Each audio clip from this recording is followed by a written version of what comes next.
Olá, caros alunos, bom dia. Estamos aqui para mais uma aula de matemática. Vamos aproveitar e fazer um pequeno resumo sobre tudo que nós vimos até agora em matemática. Na verdade, aqui nesse início de oitavo ano, nós estamos fazendo uma revisão de tudo aquilo que a gente já tinha visto anteriormente, lá do sexto e sétimo anos. E agora nós vamos fazer uma revisão, uma nova revisão em cima daquilo que foi ampliado, daquele conhecimento prévio que você já tinha. Então, prepare-se, né? Prestem bem atenção, escutem com atenção e depois vão lá no livro, nas nossas anotações do caderno, reveja o que você viu aqui, para que você possa ter um bom desempenho na prova que está próxima, né? Está se aproximando aí o período da nossa prova. Teremos uma outra revisão mais na frente, mas agora, nesse momento, nós já fazemos essa pequena revisão.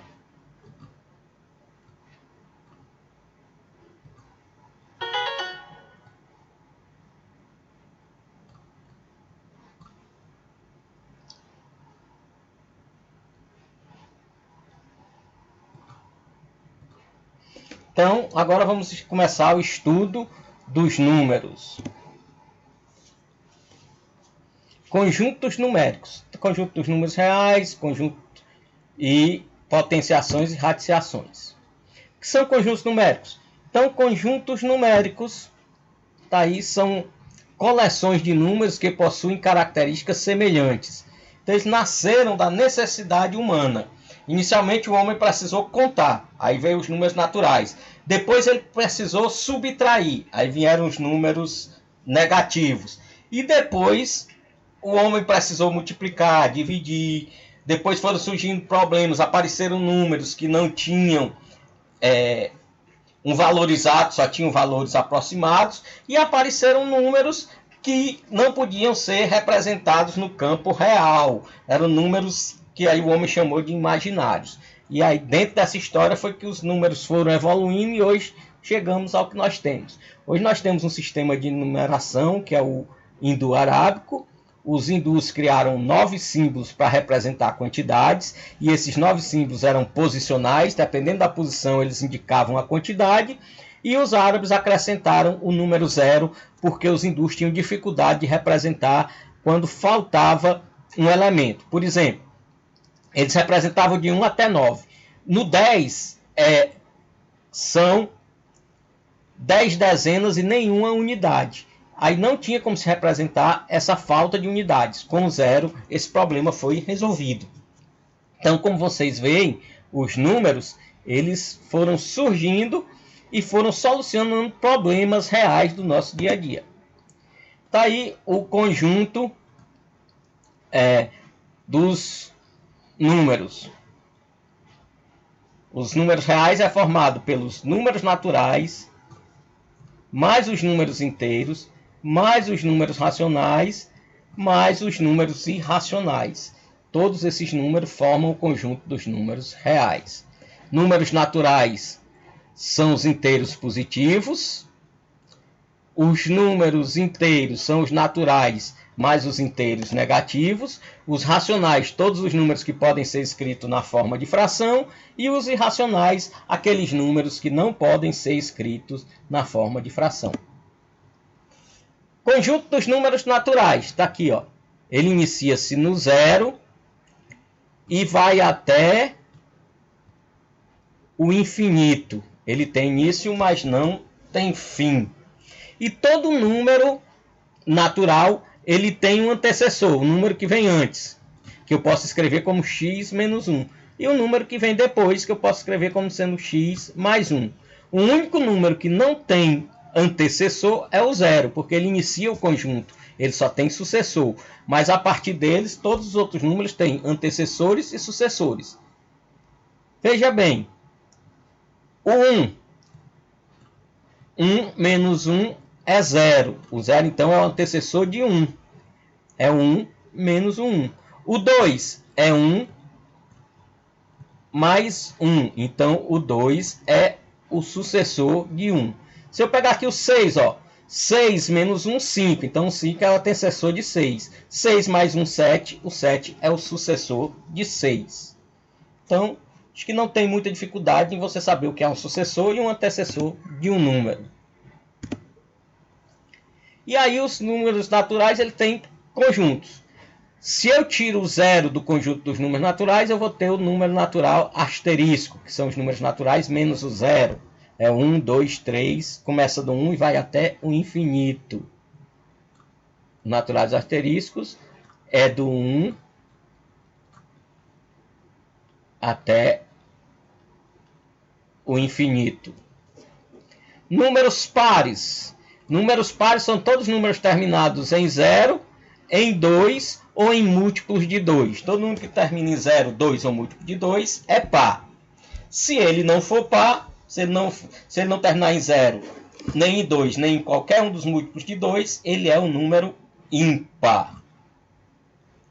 E números primos são os números que têm apenas 2 divisores, divisíveis apenas por 1 e por eles mesmos.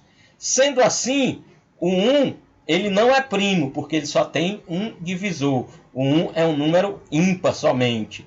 E o único número par que é primo é o 2. Todos os outros números pares não são primos.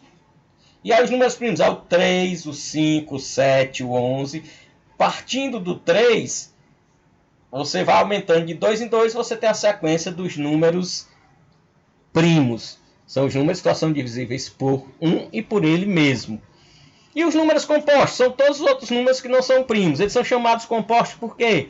Porque eles são compostos por outros números. Por exemplo, o 4 é o 2 mais 2. O 6 é 2 vezes 3.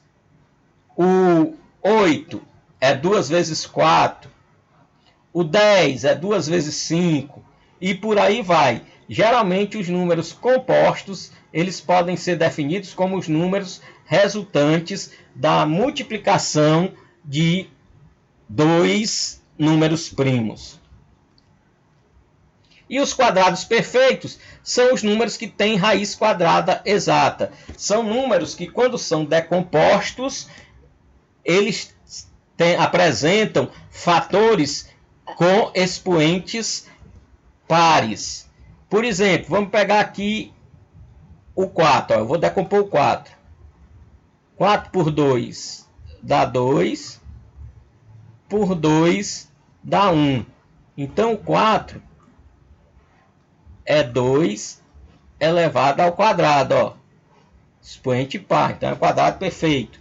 Se eu pegar o 25, é 5 elevado ao quadrado. O 36 é 6 elevado ao quadrado. Então, todo número que os fatores primos têm expoentes pares são chamados de quadrado perfeito. Ou, para ficar mais simples, são todos os números que têm raiz quadrada exata.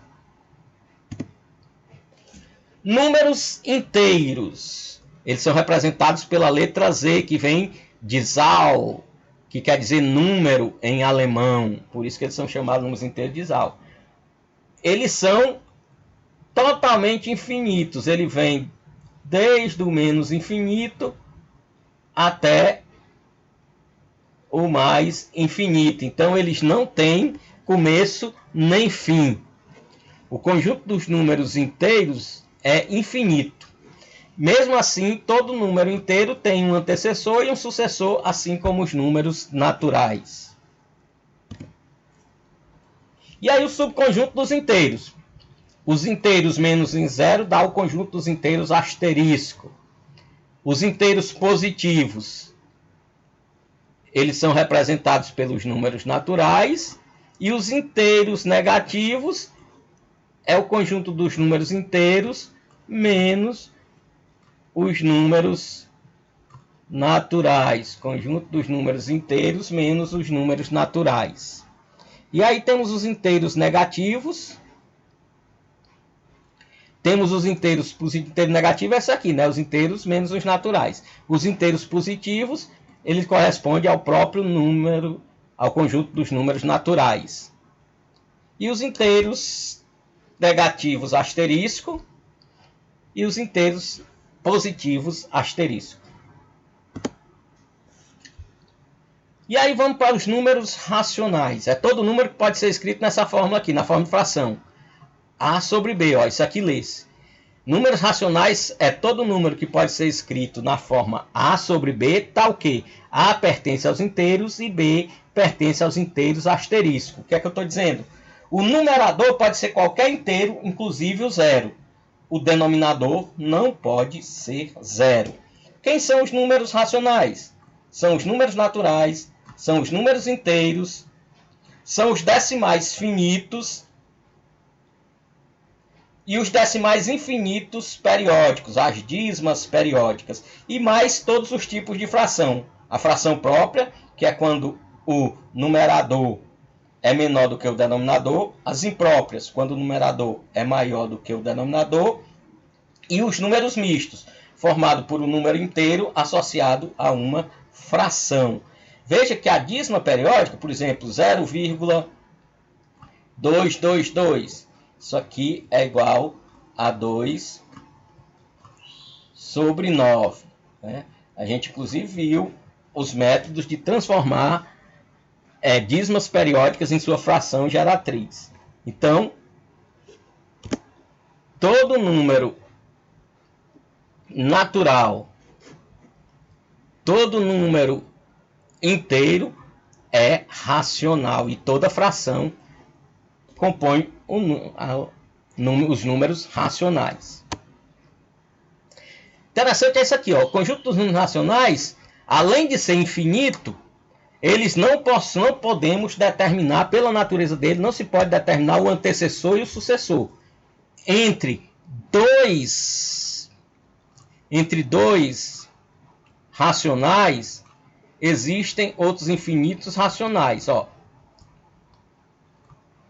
Entre 0 e 0,001, ainda existe o 0,001, ainda tem o 0,001, 0,00001 e por aí vai. Então, entre dois racionais existem outros infinitos racionais. Daí a gente não poder determinar quem é o antecessor e o sucessor de um número racional.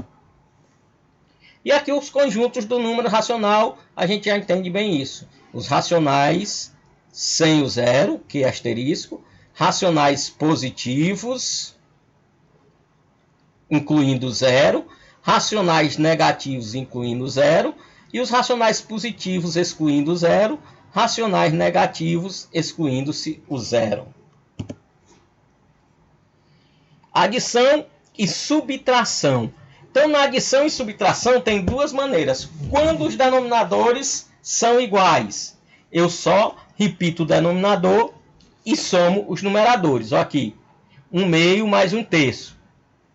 Denominador 2. Aí eu repito o denominador e somo 1 mais 3, que vai dar 4/2. Então, se os denominadores são iguais, é só eu repetir o denominador e somar ou subtrair os numeradores. Está resolvido. Se for diferente, que é esse caso aqui, ó, veja que aqui o denominador é 24, esse aqui é 6. Os denominadores são diferentes. Então eu recorro para frações equivalentes. Eu tenho que transformar essa fração em frações equivalentes, frações com o mesmo denominador. Para isso eu tiro o MMC dos denominadores. MMC de 24 e 6. Veja que 24 é múltiplo de 6. Quando eu tenho números múltiplos, o maior múltiplo é o MMC. No caso aqui é o 24. Ou então eu poderia decompor aqui em fatores primos, né? Poderia decompor em fatores primos. Por exemplo, 24 e 6. Eu posso simplificar logo por 6. 6 por 6 dá 1. 24 por 6 dá 4. E aqui daria 4, que dá 1 e 1. E 6 vezes 4 são 24. Então provei, ó, é 24. Aí o que é que eu faço? Eu pego o MMC, divido pelo numerador da primeira fração. 24 por 24, 1. Aí multiplico por 17. Pego o MMC, divido pelo denominador da outra fração. 24 por 6 dá 4. Aí eu pego 4 e multiplico com 5. E aí dá 17 menos 20 dividido por 24, que dá 17 menos 20 dá menos 3 sobre 24. E aí eu ainda poderia simplificar por 3. 3 por 3 dá 1, 24 por 3 dá 8. E assim eu faria. Então, se eu tenho denominadores diferentes, eu tenho que usar o MMC para transformar as frações em frações de mesmo denominador. Aí sim, aí eu repito o denominador e multiplico os numeradores. Multiplicação de fração é muito simples. Eu multiplico numerador com numerador, denominador com denominador. Aqui, 8 vezes 4, 3 vezes 3. Dá 34 sobre 9. E se for divisão? Eu pego a primeira fração, aqui ó. Aqui é a primeira fração, 8 terços. E aí eu repito. E aí eu pego a segunda fração e inverto. Era 4 terços. Fica 3 quartos. Aí então eu pego a primeira fração do jeito que ela está e multiplico pelo inverso da segunda fração. E aí é só multiplicar numerador com numerador, denominador com denominador. Ok? Potenciação. Quando elevamos um número racional a um determinado expoente, estamos elevando o numerador e o denominador a esse expoente, conforme o exemplo. Então, potenciação de frações. Está aí, ó. Eu tenho 4 terços elevado ao quadrado. Então, isso é 4 ao quadrado sobre 3 ao quadrado. Eu elevo cada um dos elementos da fração ao quadrado. Na radiciação é a mesma coisa. Se eu tenho uma raiz de uma fração, eu tiro a raiz do numerador e a raiz do denominador. Olha esse número decimal aqui. Isso aqui é um número racional. Eu posso transformar isso numa fração. 1,444 é 144 sobre 100. E raiz quadrada de 144 sobre 100 é raiz quadrada de 144 dividido por raiz quadrada de 100. Então, quando eu tenho a raiz quadrada de uma fração, eu tiro a raiz do denominador e a raiz do numerador. Números irracionais. Esses números eles são chamados racionais porque eles não podem ser escritos na forma de fração. São números decimais infinitos, ou seja, eles não têm valor exato.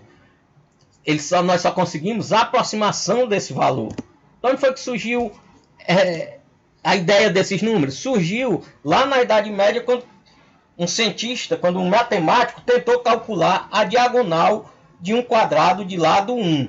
Veja, quando eu passo a diagonal do quadrado, eu divido esse quadrado em dois triângulos retângulos iguais. O que é o triângulo retângulo? É um triângulo que tem um lado reto. E aí, aplicando Pitágoras, aqui é a hipotenusa. Ó. O maior lado do triângulo retângulo é chamado de hipotenusa. Aí eu digo que o quadrado da hipotenusa é igual à soma dos quadrados dos catetos. E cateto é o lado do triângulo. Então, ó, quando foi calcular a diagonal de um quadrado de lado 1, ficou que d ao quadrado é igual a 1 ao quadrado mais 1 ao quadrado. 1 ao quadrado é 1, então ficou 1 mais 1, 2. A diagonal seria a raiz quadrada de 2. Quando começou-se a calcular essa raiz quadrada de 2, percebeu-se que ela não tinha um final. Ela nunca terminava, ela sempre se aproximava. O número elevado ao quadrado sempre se aproximava de 2, mas nunca chegava a 2. E aí então criou-se o conceito de número irracional, que é um número que não tem um valor exato. Então, quem são os números irracionais? São as raízes de índice par de números negativos. Raízes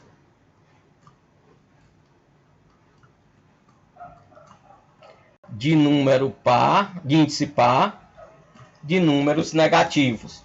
Raiz quadrada de menos 2, raiz quarta de menos 6. Então, toda vez que tem uma raiz que o índice é par e o radicando é um número negativo, essa raiz, aliás, isso aqui, raiz é um número complexo, né? Isso aqui é um número complexo, perdão. os números irracionais são as raízes não exatas. Isso aqui é número complexo. Raiz de índice par de número negativo é número complexo. Raiz quadrada ou raiz de índice n de um número que não é exata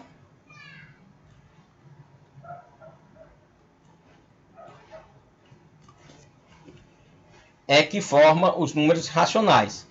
Então, para não fazer confusão, raiz de um número que não é exata é número irracional. E raiz de índice par de número negativo é número complexo. E aqui nós temos alguns outros tipos de racionais. São essas raízes que eu já falei, raízes que não têm valor exato, raiz de 3, raiz de 5, raiz de 7. E tem o π. De onde foi que surgiu esse número π? Esse número π, ele surgiu do estudo da circunferência. Percebeu-se que o comprimento de uma circunferência era igual ao diâmetro dessa circunferência vezes uma constante. E percebeu que a constante sempre dava isso aqui, 3,1415, aí chamou-se isso aqui de π. E aproxima-se ele para 3,14. Normalmente se usa a aproximação 3,14 para π.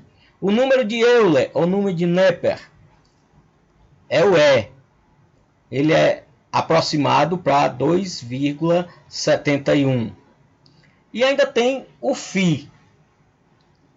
O φ é este número aqui, que eu estou mostrando, e aproxima-se ele para 1,62. Como depois de 1 tem um 8, arredonda esse 1 para 2 e fica 1,62. Geralmente, a gente usa o valor de φ como sendo igual a 1,62 por critérios de arredondamento. E aí o conjunto dos números reais, representado pela letra R de real. São os naturais, os inteiros, os racionais e os irracionais. Está aqui o conjunto dos reais. Eu pego os naturais, somo aos inteiros, somo aos racionais. E isso tudo eu somo aos irracionais. E aí eu vou formar o conjunto dos números reais. Conjunto de números reais é um número completo. Por que isso? Porque ele preenche completamente a reta numérica. Veja que os números naturais, eles só preenchem a parte positiva da reta. Os números inteiros preenchem a parte positiva e negativa, mas fica faltando os números racionais. Quando eu acrescento os números racionais, a reta fica quase que completa, mas ainda falta os irracionais. E aí, quando eu acrescento os irracionais, eu completo a reta. Então, ele é completo porque ele completa a reta dos números, a reta numérica. O conjunto dos números reais é um conjunto ordenado. Por quê? Porque cada elemento tem a sua posição em ordem sobre a reta numérica. E cada número tem uma única posição nessa reta numérica. Se dois números estão na mesma posição da reta, é porque esses dois números são iguais. E quem divide essa reta é o zero. O zero divide a reta em duas semirretas. À direita, a semirreta positiva, à esquerda, a semirreta negativa. Sendo assim, os números à direita são sempre maiores do que os números que estão à esquerda. E aí vamos lá. A soma de dois números reais positivos sempre dá um número real positivo. Isso é uma das características do número real. Se eu pego dois reais positivos e somo, não pode dar negativo, tem que dar positivo. Agora, a soma de um real positivo com um real negativo, aí vai depender dos valores absolutos desses números. O que é um valor absoluto? É o valor do número sem o sinal. Por exemplo, se eu pego o número A mais B, se eu pego o número A e B e digo que o A é maior do que o B e faço A menos B, o resultado é positivo. A menos B com A maior do que B, o resultado é positivo. Agora, se o A for menor do que o B, aí quando eu fizer A menos B, o resultado vai ser negativo. E se os dois números forem iguais, A igual a B, o resultado é zero. Então, o que é que eu estou querendo dizer? Que numa subtração, eu subtraio os números, normalmente, como eu subtraio qualquer outro número, e aí eu dou o sinal do número que tem o maior valor absoluto. É isso que acontece. Então, por exemplo, se eu tenho aqui, ó, 3 menos 2. 3 menos 2 dá 1. E qual é o sinal?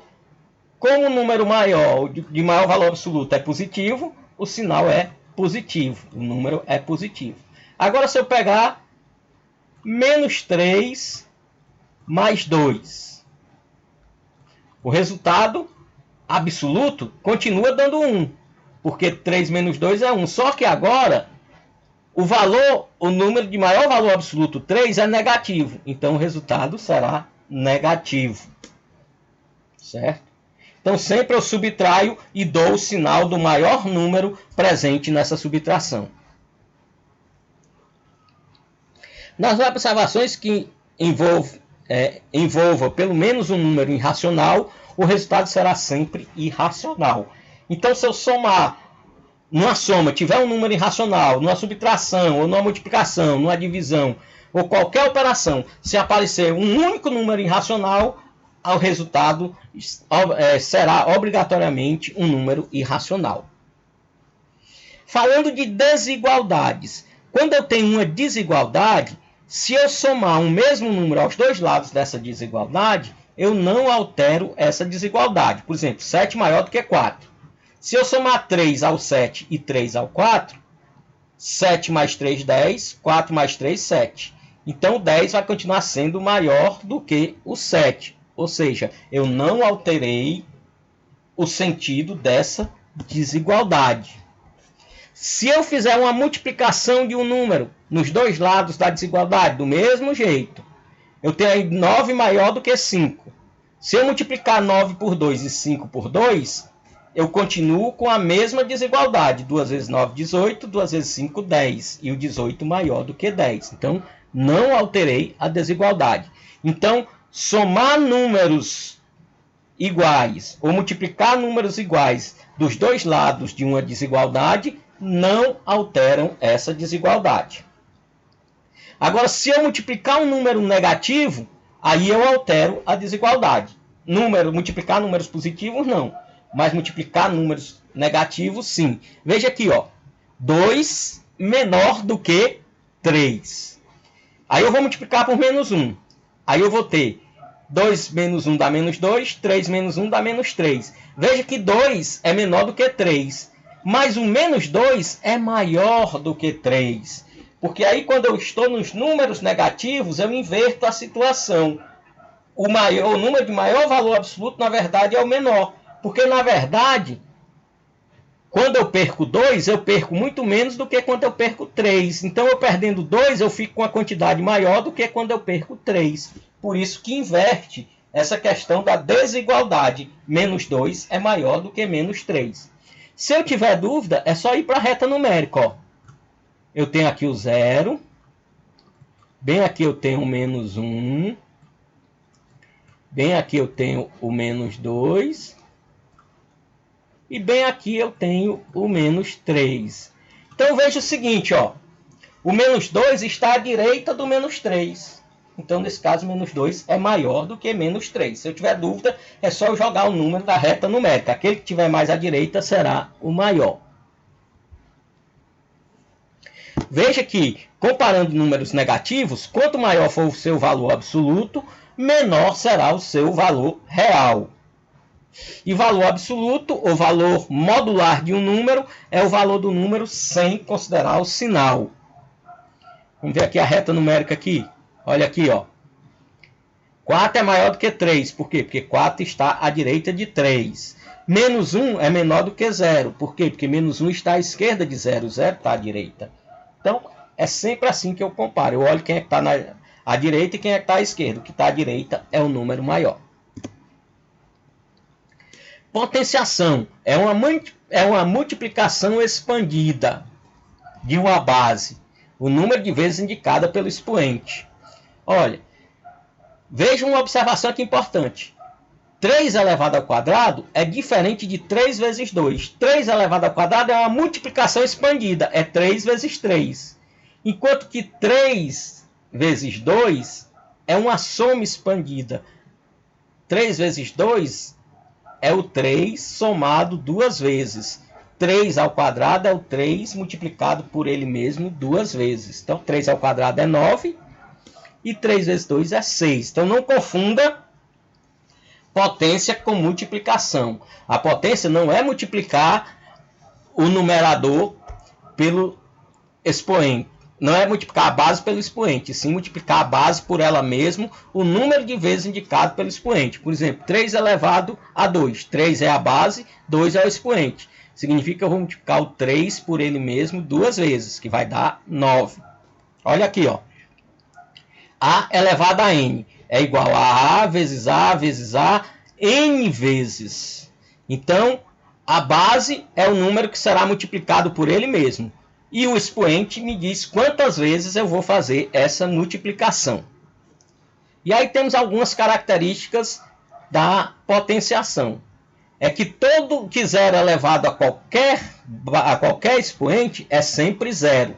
0 elevado a 1 é 0, 0 elevado a 2 é 0, 0 elevado a 1 milhão é 0.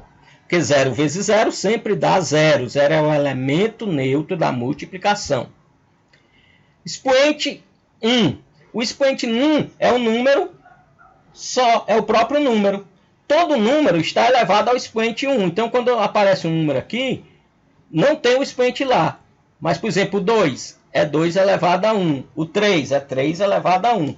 Então, todo número elevado ao expoente 1 é igual a ele mesmo. E todo número elevado a 0 é igual a 1. Se eu pegar o próprio 0 aqui, ó.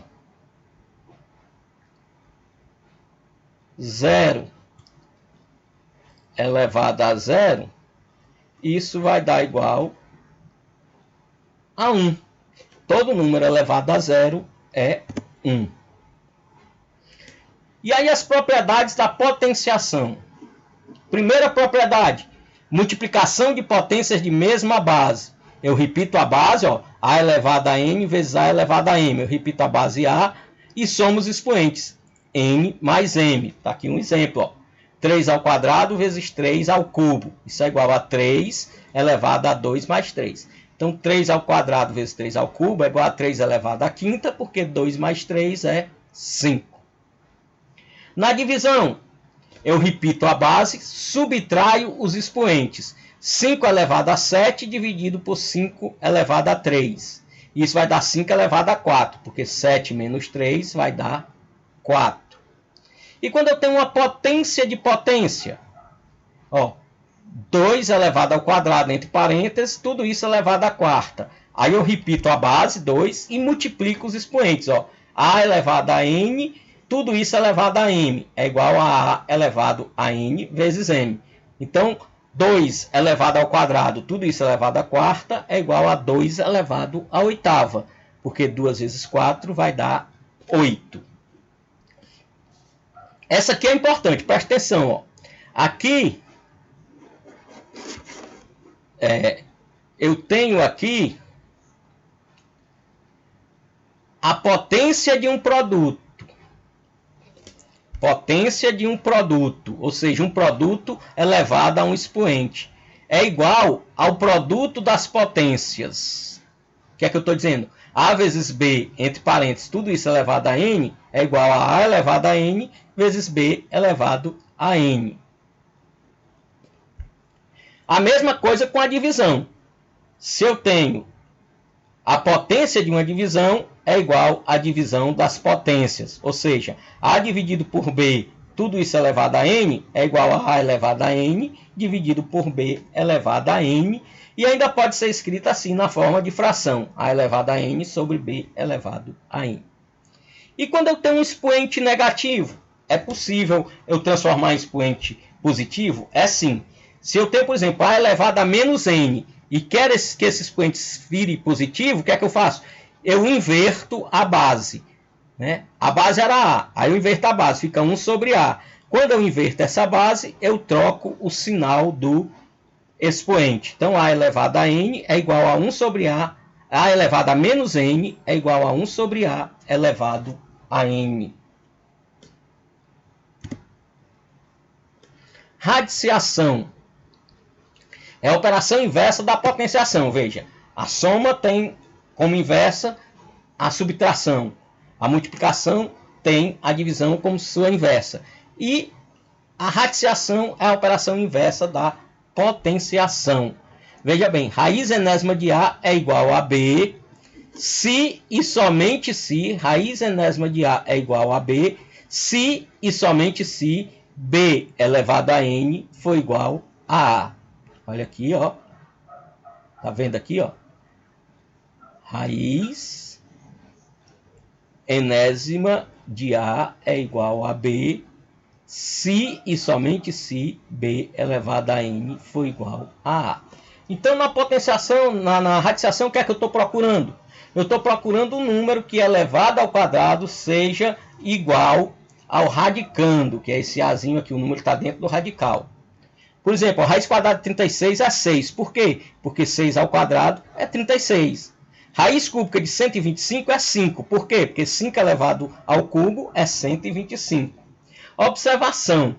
Quando o índice do radical for 2, ele não precisa vir explicitado. Raiz quadrada é representada simplesmente pelo radical sem o índice. Qualquer outra raiz, por exemplo, raiz cúbica, precisa que eu indique qual é o seu índice. Então, aqui é a nomenclatura da raiz. Esse Vzinho é o radical, esse N é o índice, esse A é o radicando e o B é a raiz.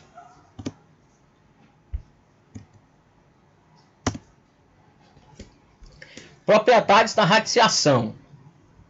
Primeira propriedade.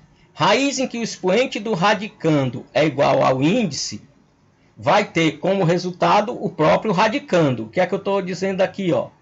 Se eu tenho aqui essa raiz aqui. Raiz cúbica, por exemplo, de A elevado ao cubo é igual, olha, o índice é igual ao expoente do radicando. Então, a raiz é o próprio radicando. Aí, ó. Raiz enésima de A elevado a N é igual a A. Agora veja aqui. Multiplicação de raízes. Eu tenho a raiz enésima de A vezes de raiz de mesmo índice. Eu tenho a multiplicação da raiz enésima de A pela raiz enésima de B. Então, isso é igual a raiz enésima de A vezes B.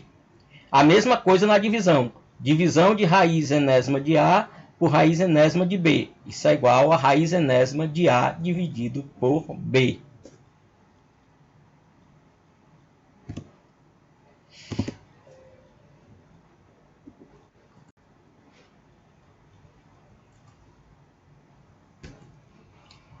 Então, galerinha, terminamos aí a nossa aula de hoje. Espero que vocês tenham gostado, tenham entendido. Na verdade, nós estávamos fazendo apenas uma breve revisão de tudo que nós vimos até esse momento, só para a gente clarear as ideias. Então, estudem, vejam ali os nossos apontamentos no caderno, dêem uma olhada no livro e tenham um bom dia.